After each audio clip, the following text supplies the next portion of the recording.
સવારના નાસ્તામાં ગરમા ગરમ જો આવા નવા બટેટાના પરાઠા મળી જાય તો બીજું કાંઈ નહીં જોવે. ડિટેલ રેસિપી મેં ટાઇટલ પાસે આપેલી છે.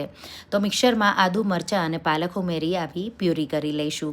હવે એક બોલમાં ઘઉંનો લોટ, મીઠું અને પાલકની પ્યુરીથી આ રીતે લોટ બાંધી અને લોટ આવો સોફ્ટ મસળી ઢાંકી 5 મિનિટ જેવો રેસ્ટ થવા દઈશું.